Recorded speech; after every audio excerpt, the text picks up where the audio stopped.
अभी जंगल में मंगल। अस्सलाम वालेकुम, मेरा नाम है फवाद जावेद और मैं आ गया एक और वीडियो के साथ। आज आपको टाइटल से पता चल गया होगा कि मैं 190 के बारे में बताऊंगा। तो 190 वीज़ा है एक जो कि सबसे ज़्यादा पॉपुलर है ऑस्ट्रेलिया के अंदर, तो मैंने सोचा उसके बारे में बताऊं। इससे पहले मैंने 491 के बारे में बताया था। 491 वीज़ा लीड टू पीआर है, 3 साल का वीज़ा होता है। लेकिन इस दफ़ा मैं 190 के बारे में बता रहा हूँ। तो मैं ऑलरेडी 3 साल नॉर्दर्न टेरेटरी में रह चुका हूँ, उसके बाद ही मैंने सारी इन्फॉर्मेशन लेके बता रहा हूँ। तो वो इन्फॉर्मेशन होगी जो कि मैं यहाँ रहने के बाद आपसे शेयर कर रहा हूँ। ऐसा नहीं है कि कोई एजेंट हूँ मैं, या एजेंट जैसे होते हैं ना बाहर मेलबर्न में बैठे हैं, सिडनी में बैठे हैं, वो वहाँ से बैठ के बता रहे होते, तो उनको ग्राउंड रियलिटीज़ का नहीं पता होता। तो स्टार्ट करते हैं इस वीडियो को। जिसने अभी तक सब्सक्राइब नहीं किया, सबसे पहले प्लीज़ मेरे चैनल को सब्सक्राइब कर दें और बेल आइकॉन का बटन दबा दें। 50,000 होने से मेरे पास 800 या 900 सब्सक्राइबर रह गए, तो अगर आप सब्सक्राइब कर देंगे तो मेरे लिए भी अप्रिसिएशन हो जाएगी। तो स्टार्ट करते हैं 190। अच्छा, 190 वीज़ा क्या है? ये ऑस्ट्रेलिया के बारे में है। 190 एक स्टडी स्ट्रीम है which lead to PR, permanent residency in Australia. Start करते हैं कि सबसे पहले क्या चाहिए होता है इसके लिए और ये आप अप्लाई कैसे कर सकते हो। सबसे पहले आपको 45 से कम की एज में होना चाहिए, ठीक है, सबसे पहली कंडीशन है। सेकंड कंडीशन कि आपके पॉइंट्स होने चाहिए 65 पॉइंट्स। अब वो पॉइंट्स कैसे होंगे वो मैं आपको बताता हूँ आहिस्ता आहिस्ता। उसके बाद आपके पास 6 ईच होना चाहिए, मिनिमम रिक्वायरमेंट की बता रहा हूँ। ये 3 चीज़ें तो होनी चाहिए, इसके अलावा काम नहीं चलेगा। उसके बाद आपके पास अब स्टार्ट करते हैं कि आपको 190 मिलता कैसे है और ये क्या PR है इटसेल्फ, या इसके बाद भी PR अप्लाई करनी पड़ती है? इसके बाद भी PR अप्लाई करनी पड़ती है। ये वीज़ा है जो कि लीड टू PR करता है। अब 190 के बारे में स्टार्ट करते हैं कि क्या चीज़ है, क्या भला है ये। तो 190 का जो चक्कर है वो ये है कि आपको यहाँ पर किसी भी जगह आपको स्टडी करनी पड़ेगी, ठीक है। आप ऐसे स्टडी नहीं कर सकते कि आपने आधी स्टडी करी मेलबर्न के अंदर और आधी स्टडी कर रहे हो आप डार्विन के अंदर। आपको यहाँ पर किसी भी एक कोर्स के अंदर 2 साल स्टडी करनी पड़ेगी और वो कंप्लीट करनी पड़ेगी। कंप्लीट करने से पहले आप नहीं डाल सकते उसके अंदर, तो आपको कंप्लीट करनी पड़ेगी वो वीडियो। जैसे ही आप 2 साल की स्टडी कंप्लीट करोगे उसके बाद आपके पास 6 मंथ्स के वर्किंग राइट्स होने चाहिए।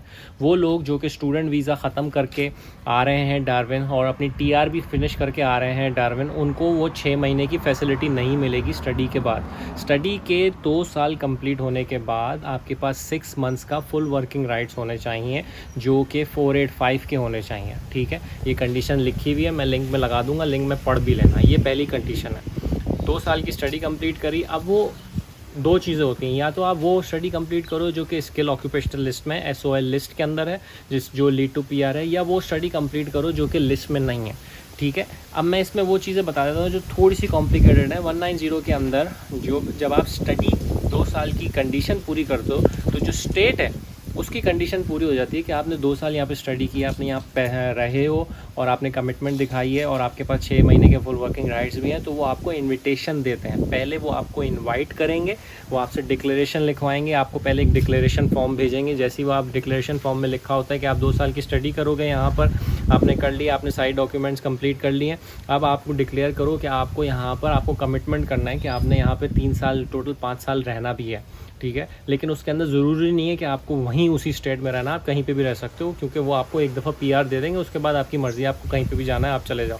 लेकिन जब तक आपकी PR नहीं आती उस वक्त तक आपको यहाँ रहना ही पड़ेगा। वो आप स्टडी के 3 साल बाद आए, 2 साल बाद आए, 4 साल बाद आए, वो इनके ऊपर है, ठीक है। ये कंडीशन हो गई। अब दूसरे जो लड़के जो ये समझ रहे हैं कि बिलफर्ज आप स्टूडेंट हो और आपकी वाइफ भी है, तो जो प्राइमरी एप्लीकेंट होगा ना, जो पढ़ रहा होगा, ठीक है, जैसे बिलफर्ज आपकी वाइफ पढ़ रही है, वो प्राइमरी एप्लीकेंट है, वो 190 के लिए एलिजिबल होगी। आपके पास फुल वर्किंग राइट्स होंगे, भले आप पढ़ भी रहे हो, आपने पढ़ाई भी कर ली हो, लेकिन आपसे पॉइंट्स दे सकते हो उसे, लेकिन आप उसके प्राइमरी एप्लीकेंट नहीं होगे। आप 491 और 190 के लिए अप्लाई नहीं कर सकते, सिर्फ आपकी वाइफ कर सकती है। ये तो पहला ऑप्शन। दूसरा ऑप्शन ये कि अगर आपके अंदर बिलफर्ज आपका हस्बैंड न्यू साउथ वेल्स में और आप स्टडी कर रहे हो नॉर्दर्न टेरेटरी के अंदर, तब भी आप एलिजिबल नहीं होगे जब तक कि आपका हस्बैंड और आप दोनों एक साथ ना रह सको, क्योंकि वो आपसे इतने डॉक्यूमेंट मांगेंगे कि वो उनको पता चल ही जाएगा कि आपका हस्बैंड आपके साथ रहता है कि नहीं। तो इस जुगाड़ में भी नहीं कर सकते जब तक कि आपका हस्बैंड यहाँ पे आके रहना नहीं शुरू करेगा या आपकी वाइफ आके रहना नहीं शुरू करेगी, जो भी डिपेंडेंट वीज़ा पे है, अगर वो दोनों एक साथ रह रहे हैं इस टेरेटरी के अंदर, तब आपकी कंडीशन पूरी होगी 190 के लिए, ठीक है।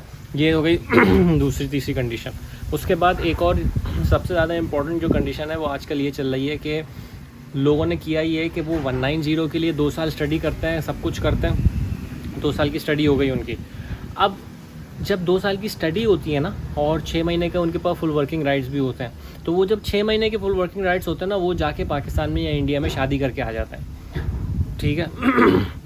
अब जब उन्होंने 190 के पूरे 2 साल पढ़ लिए, अब उनकी वाइफ पाकिस्तान या इंडिया में फंसी हुई है, क्योंकि अब उन्होंने वीज़ा डाला है ना उसके साथ, क्योंकि वो उसको अपनी वाइफ के साथ ही डालेंगे, तो उसके अंदर उनका वीज़ा रिजेक्ट हो जाता है, क्योंकि उसके अंदर वो शो करते हैं कि भाई आपने स्टडी की सिंगल में, आपने पॉइंट्स क्लेम किए सिंगल के, अब आप शादी करके आ गए, अपनी वाइफ आ गई है, तो अब आप वाइफ का भी वीज़ा डाल रहे हो। तो ये थोड़ा कॉम्प्लिकेटेड है। अगर आप सिंगल हो तो सिंगल में ही रहो, ठीक है। इन्विटेशन डालने से पहले अपने आप को अपना स्टेटस चेंज करना है तो चेंज कर लो, बनिस्बत ये कि आप इन्विटेशन डाल दो, उसके बाद शादी करके आ रहे हो और फिर जब वीज़ा डालोगे तो आपके पॉइंट्स की वजह से आपको वीज़ा रिजेक्ट हो जाएगा, और ऐसे वीज़ा रिजेक्ट होते हैं, ठीक है। ये हो गए कुछ कंडीशन। उसके बाद नॉर्दर्न टेरिटरी के अंदर स्टडी का ये उसूल है कि अगर आपने बिलफर्स एक जगह से स्टडी करी है और फिर उस स्टडी को छोड़ के आपने दूसरी जगह स्टडी करी है तो वो काउंट नहीं होगा। एक ही जगह से आपने पूरे 2 साल स्टडी कंप्लीट करनी है, ठीक है। ये एक और कंडीशन हो गई।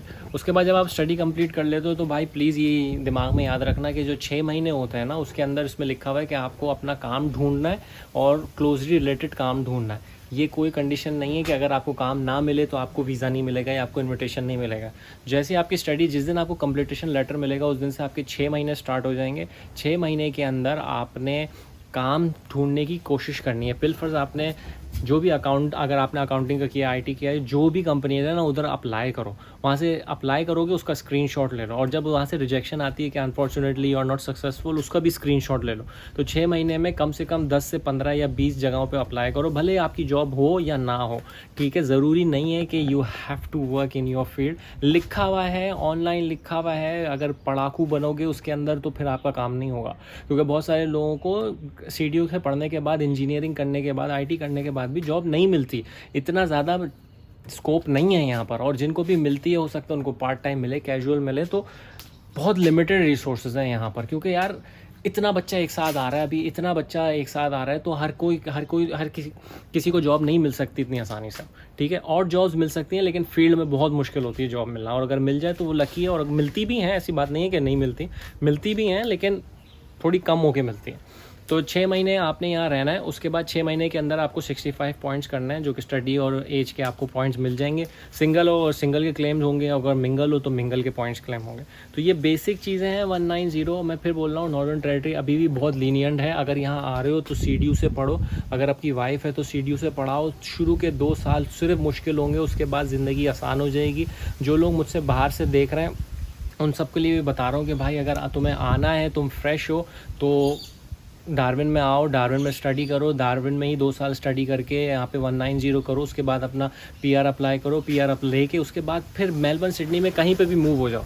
लेकिन ये नहीं करो कि मेलबर्न सिडनी जा रहे हो, वहाँ पर 6 महीने साल लगा रहे हो, पैसा ज़ाया करो, उसके बाद यहाँ मूव हो रहे हो, फिर तुम्हारा स्टूडेंट वीज़ा भी ख़त्म हो जाएगा, उसके दरमियान में TR भी तुम्हारी आधी ख़त्म हो जाएगी। तो ये लंबे पंगे हैं। तो और ऑफशोर वालों के लिए एक और बता देता हूँ कि भाई ऑफशोर वालों के लिए 190 वीज़ा नहीं है। ऑफशोर के लिए क्योंकि यहाँ पे पढ़ना पड़ता है, तो पढ़ना ऑफशोर तो तुम पढ़ नहीं सकते।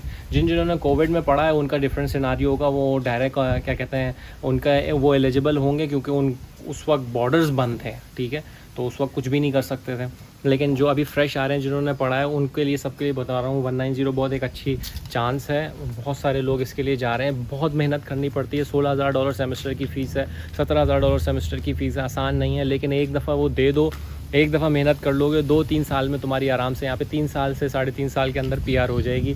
बनिस्बत जो लड़के मेलबर्न सिडनी में जाते हैं, 1-1, 1.5 साल लगाते हैं, वहाँ जॉबें करते हैं, वहाँ घर लेते हैं, वहाँ गाड़ियाँ लेते हैं, फिर उनको बेचते हैं 1-1 साल बाद, फिर वो यहाँ पे मूव होते हैं। तो अभी मैं बता दूं, सबसे ज़्यादा जो बड़ी कम्युनिटी है ना, वो यहाँ पर नेपाल है और बांग्लादेश है। उसके बाद फिर शायद इंडियन होगी, उसके बाद फिर पाकिस्तान, पे फिलिपिनोज़ भी हैं लेकिन वो PR के लिए नहीं है, वो ज़्यादातर यहाँ पे माइग्रेट हुए हैं, बहुत पुराने। तो आपको और डार्विन में पता चल जाएगा। तो ये सिलसिला है। थोड़ा सा मैंने 190 का फिर बता दिया कि एज 45 के अंदर होनी चाहिए। दूसरी आपको यहाँ पर क्या कहते हैं, स्किल असेसमेंट होनी चाहिए आपकी, ठीक है। आपके 6 ईच होने चाहिए, 45 पॉइंट्स होने चाहिए। ये बेसिक सीधा चीज़ है। और जो लोग ट्राई कर रहे हैं 190 के लिए, भाई जो जिनके हस्बैंड वाइफ अगर आप अपनी बोल रहे हो कि मैं आके पढ़ लेता हूँ, मैं वाइफ़ को बाद में बुला लूँगा, उनका ये सीन नहीं होगा। वो उनको पता चल जाएगा कि आपकी वाइफ़ कब से यहाँ पे स्टार्ट की है। आप उसको वर्चुअली तो नहीं बुला सकते ना, आपको यहाँ पे उनको क्या कहते हैं बैंक स्टेटमेंट देनी पड़ेंगी, उनको बैंक के बिल, वो फ़ोन के बिल देने पड़ेंगे, ट्रांजैक्शन दिखानी पड़ेगी। तो ये बेवकूफ़ नहीं है, ये पकड़ लेंगे। अगर ज़रा सा भी हुआ तो रिजेक्शन कर देंगे। ऐसा नहीं है कि रिजेक्शन होने के बाद आपको मिलेगी ही नहीं, दोबारा आप अप्लाई नहीं कर सकते। अप्लाई कर सकते हो कि, लेकिन वो हेडेक है ना। तो आई होप आप लोगों को ये वीडियो अच्छी लगी हो, थोड़ा बहुत आपको आइडिया होगा कि 190 के बारे में क्या क्या है, क्या होता है सीन। तो जिन जिन लोगों ने 190 के लिए अप्लाई किया है या करेंगे, उन सब के लिए बेस्ट ऑफ लक। और do share and subscribe. I hope आपको ये वीडियो थोड़ी सी इन्फॉर्मेशन मिली, और इन्फॉर्मेशन है तो please do share and subscribe. अपना बहुत सारा ख्याल रखना। नाम फवाद है, दुआ में याद रखना। और थोड़ा सा व्यू दिखा देता हूँ आपको अभी आजकल, क्योंकि ड्राई सीज़न चल रहा है, तो ड्राई सीज़न में ज़्यादा बारिश नहीं होती। तो मेरा बैकयार्ड अभी उजड़ा हुआ है और थोड़ा काम भी करना है, तो मैं दिखा देता हूँ कैसा दिख रहा है। क्योंकि यहाँ बारिश होती नहीं है तो घास वहाँ उग नहीं रही। पीछे भी देखो घास सारी डेड हो चुकी है, ठीक है। तो ये अभी उठाना है सारा, क्योंकि हवा की वजह से सब गिर गया। तो ये अभी सब साफ़ करना है। लेकिन ये है कि ग्रीनरी है यहाँ पे बहुत। तो अभी 6 महीने बारिश नहीं होती और अब 6 महीने बाद बारिश होगी। ये बराबर वालों का घर है, तो चोरी चकारी का ऐसा कोई सिलसिला होता नहीं है, इसलिए ये मेन रोड है और यहाँ से कोई भी अंदर आ सकता है, लेकिन कोई आता नहीं है। तो बस ये सिलसिला है। एंजॉय और भाई डरना नहीं है। बहुत सारे लोगों के अरमान है, और अभी पाकिस्तान के मैं हालात देख रहा हूँ अच्छे नहीं है। तो जो बाहर पाकिस्तान से आना चाह रहे हैं या इंडिया से आना चाह रहे हैं या नेपाल से आना चाह रहे हैं, तो अभी बहुत अच्छा टाइम है।